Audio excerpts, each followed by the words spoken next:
Recent scenario क्या है, तो आप सभी को मालूम है कि फार्मर लोगों की हालत बहुत खराब है और इस साल तो स्पेशली खराब है क्योंकि बारिश बहुत इलाकों के अंदर में कम हुई है। एक छोटी सी क्लिपिंग से मैं शुरुआत करूंगा और उससे कुछ अच्छा मैसेज आप लोगों को मेरे को पास ऑन करके देना है। सो एक छोटी सी क्लिपिंग देखेंगे हम लोग।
जब जितनी बार क्लिपिंग देखता हूँ आंखें भर आती है।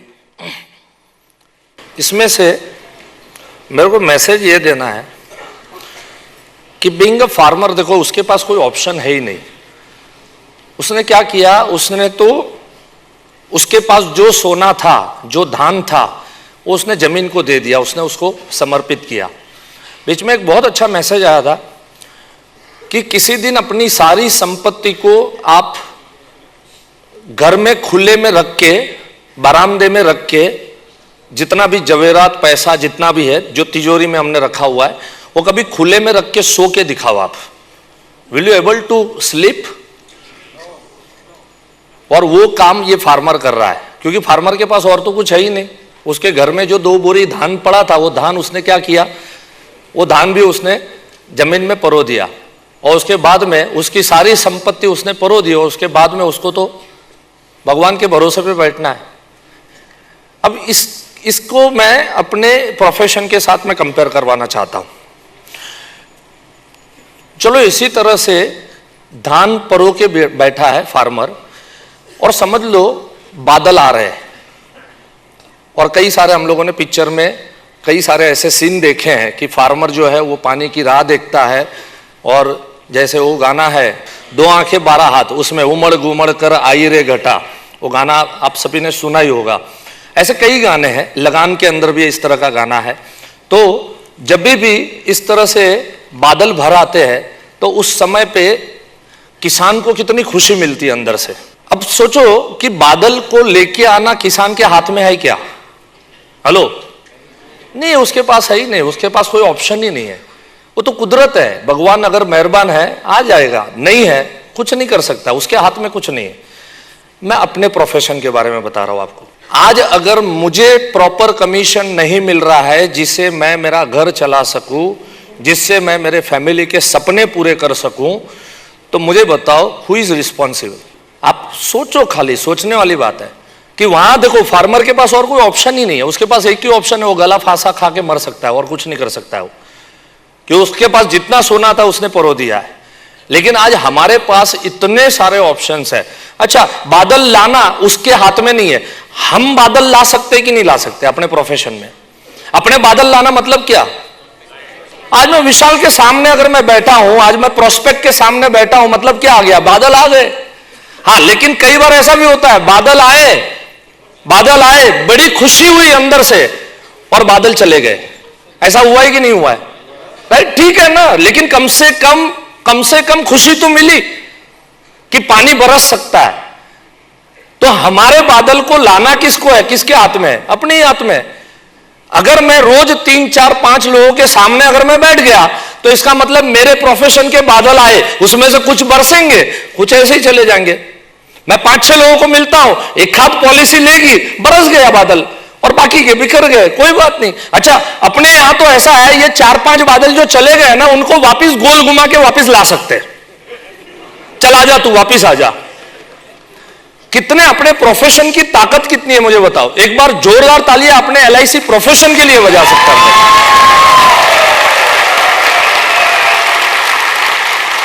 कि आज मुझे सुसाइड करने की नौबत ही नहीं आ सकती है। आज किसी इंश्योरेंस एजेंट को मेरे पास काम नहीं मिला, इसके लिए सुसाइड कर रहा हूं, ऐसा आज तक आपने पेपर में पढ़ा नहीं होगा। हाँ, लेकिन अगर काम नहीं मिल रहा है तो उसमें मैं रिस्पॉन्सिबल हूं, मैं जिम्मेदार हूं।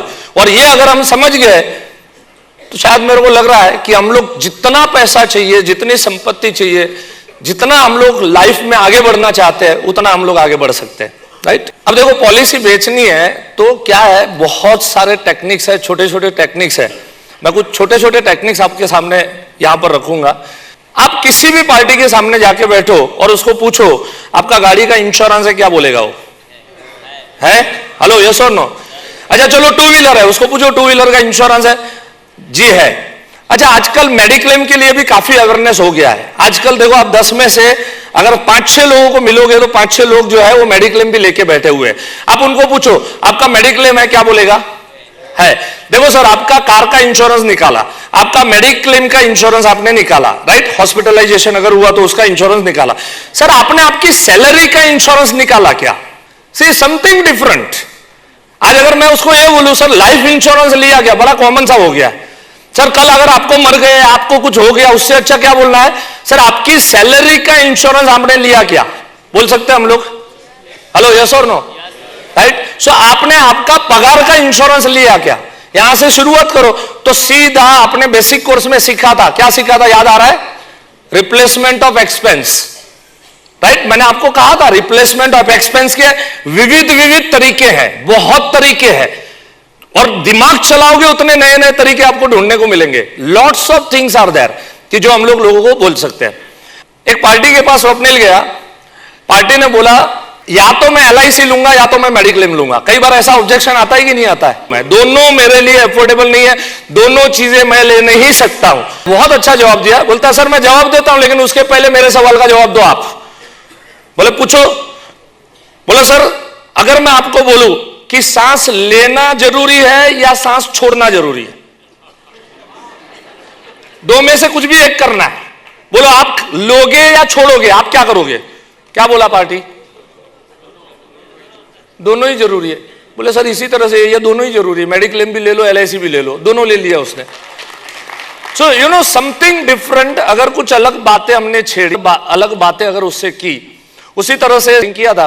एक पार्टी पॉलिसी नहीं ले रहा था, तो पार्टी को बोला, सब सरेंडर हो गया। स्वप्निल बोलता है मैं उठने की तैयारी कर रहा था, उतने में मैंने पार्टी को बोला, आइडिया क्लिक हुआ, बाजू में डायरी पड़ा था, डायरी उसके हाथ में दिया, उसको पूछा भैया कौन से हाथ से आप लिखते हो? तो बोले मैं राइट हैंड से लिखता हूं। स्वप्निल ने पेन दिया, बोले लेफ्ट हैंड से पकड़ो। लेफ्ट हैंड से पकड़ा। बोले सर एक छोटी सी गेम करते हैं, लेफ्ट हैंड से आपको एक सेंटेंस लिखना है इसके अंदर में। बोले लिखो आप, मैं अपने परिवार को बहुत प्यार करता हूं। तो पार्टी ने लिखा। देखो लेफ्ट हैंड से लिखा तो जाएगा ना, क्योंकि शब्दों का ज्ञान है, शब्दों का पूरा ज्ञान है, तो क्या है शब्द निकलेंगे। और उसने पूरा सेंटेंस लिखा, लेकिन क्या हो गया, उसके बाद में पूछा क्या लग रहा है इसमें, राइट हैंड से लिखते लेफ्ट हैंड से लिखते, डिफरेंस क्या लग रहा है? बोले बहुत डिफरेंस है। देखो राइट हैंड से अगर लिखता तो शायद हो सकता था 10 सेकंड में लिख लेता, लेफ्ट हैंड से लिखा 2 मिनट लग गया। दूसरी बात, हैंड राइटिंग की तो वाटीच लग गई है। तीसरी बात, सेंटेंस लाइन से नहीं जा रहा था, ऐसे ऐसे करके नीचे आ रहा था। बोले सर सोचो बरसों से आपको राइट हैंड से लिखने की आदत है, बरसों से, और जब लेफ्ट हैंड से लिखना आ गया, नानी याद आ गई कि नहीं आ गई? और बरसों से अभी भाभी को 65,000 की उसकी सैलरी है, 65,000 रुपीज आ रहे, 65,000 हर महीना आ रहे, हर महीना। और कल अगर आप नहीं रहे, घर में कुछ नहीं आएगा, भाभी का क्या हाल होगा, कभी सोचा आपने? पार्टी बोलता है लेकिन 10,000 महीना बहुत भारी है। बोलता है कितना हल्का लगता है तुमको, कौन सा फिगर हल्का लगता है? बोला महीना 5,000। बोले चेक दो, चलो साइन करो, राइट? सो इस तरह से सिर्फ बादल भी मेरे को लाने पड़ेंगे, बादल भी मेरे को लाने पड़ेंगे, और बारिश भी मेरे हाथ में, बारिश भी मेरे हाथ में। मैं उसको कैसे कन्विंस कर रहा हूं, किस तरह से उसको कन्विंस कर रहा हूं, that is the most important thing, right? So इस तरह से हम अच्छी तरह से पॉलिसी अगर सेल करनी है तो बहुत सारी चीजें इस तरह से सीखना पड़ेगा। चलो शंकर जयकिशन का नाम कितने लोगों ने सुना है? जरा हाथ ऊपर करेंगे। अच्छा, LP का नाम, लक्ष्मीकांत प्यारेलाल का नाम कितने लोगों ने सुना है? अच्छा, शायद कोई ऐसे होगा कि जिन्होंने इनका नाम नहीं सुना, राइट? शंकर जयकिशन बोलो या तो लक्ष्मीकांत प्यारेलाल बोलो, तो इनके नाम हमने सुने हुए। अब मैं जिसके नाम ले रहा हूं ना, उनमें से कितने लोगों ने, ये सब कौन है? म्यूजिक डायरेक्टर है। और कितने लोगों ने नाम अगर सुने हैं आपने, और आपको उनके कोई गाने याद है तो खाली हाथ उठाना, खाली, राइट? सज्जाद हुसैन, 3-4 लोगों ने नाम सुना है। गुलाम मोहम्मद, 10 लोगों ने, 15 लोगों ने नाम सुना हुआ है। चलो लच्छी राम, वो बच्चा हाथ उठा रहा है। बेटा मैं लस्सी की बात नहीं कर रहा हूं, मैं वो समझा लस्सी की बात कर रहे हैं, इसके लिए वो हाथ उठा रहा है। हा? तेरे पापा का भी जन्म नहीं हुआ था तब का ये संगीत म्यूजिक डायरेक्टर। हंसराज बहल, हंसराज बहल 4, 5, 6, 8। सरदार मलिक, वही बस 6-7 हाथ ही उठ रहे हैं, वो सब संगीत ज्ञानी लोग हैं, आपको नमन करता हूं मैं। बाकी किसी का नहीं उठ रहा है, बाकी सबने LP और शंकर जयकिशन का ही सुना है। चलो बात खत्म करते हैं। और बहुत नाम है मेरे पास में, स्नेहल भाटकर, रामलाल जयदेव, इकबाल कुरैशी, दान सिंह, GS कोहली, चित्रगुप्त, श्रीनाथ त्रिपाठी, ये सब एक्सपर्ट म्यूजिक डायरेक्टर थे। और ये मैं नहीं कह रहा हूं, जो म्यूजिक डायरेक्टरों को, जो आदमी म्यूजिक का बहुत ज्ञानी आदमी था, उसका मैंने आर्टिकल पढ़ा और उसने लिखा है कि ये सब लोग एलपी और शंकर जयकिशन से भी बेहतरीन म्यूजिक डायरेक्टर थे, क्योंकि उनका किसी का तबले के ऊपर, किसी को बांसुरी के ऊपर, किसी को हारमोनियम के ऊपर, किसी को अलग अलग जो भी वाद्य थे, मास्टरी थी उनकी। और उनके कुछ गाने चले भी हैं, ये जितने भी नाम लिए ना उनके, अगर अपने को टाइम कम है, अगर उनके एक एक गाने में बोलूंगा तो आप बोलोगे हाँ ये गाना तो सुना है, वो गाना चित्रकूट का है, लेकिन नाम अभी मालूम नहीं आपको कि चित्रगुप्त कौन है, राइट। सो ऐसे उसने बहुत अच्छा एक छोटा सा ब्यौरा दिया था, उसमें सीखने जैसी बात मेरे को मिली। उसने क्या बोला कि ये सब क्यों नहीं चले, देवर एक्सपर्ट। सी लाइफ में देखो सक्सेसफुल होने के लिए खाली एक्सपर्ट का होना जरूरी नहीं है, देवर एक्सपर्ट, लेकिन क्यों नहीं चले, क्योंकि उसमें उसने लिखा था उनके तकदीर खराब थे, उनका नसीब खराब था। मैं बोला बॉस दिस इज रॉन्ग, इस चीज के लिए मैं, क्योंकि मैं नसीब को मानता ही नहीं, और कई बार मैंने कमिटमेंट में लेक्चर भी लिया है, फुल डे का लेक्चर लिया कि नसीब चीज है या नहीं है, उसके ऊपर बहुत सारी चर्चाएं भी हुई है। मैं नसीब को मानता नहीं हूं, नसीब नाम की कोई चीज है ही नहीं। नसीब तो हमने लेबल दिया है कि हमने कुछ एफर्ट की और रिजल्ट ज्यादा एक्सपेक्ट कर रहे थे और कम आ गया तो हम बोलते हैं मेरे नसीब में नहीं है, राइट। या तो काम ही नहीं करना है तो बोलेंगे मेरे नसीब में नहीं। मैं नहीं मानता हूं, लेकिन उसने दूसरा लाइन लिखा था, इमीडिएटली दूसरा लाइन लिखा था और वो बराबर मैच हो रहा था। उसने क्या लिखा था, नसीब बसीब तो ठीक है, लेकिन ये लोग एक्सपर्ट थे, लेकिन इनको अपना माल बेचना आया नहीं, इनको अपना माल बेचना आया नहीं। This is the most important bottom line. आज अगर सक्सेसफुल होना है ना बॉस, तो आप एक्सपर्ट खाली होना जरूरी नहीं है, आपको आपका माल बेचना आना चाहिए।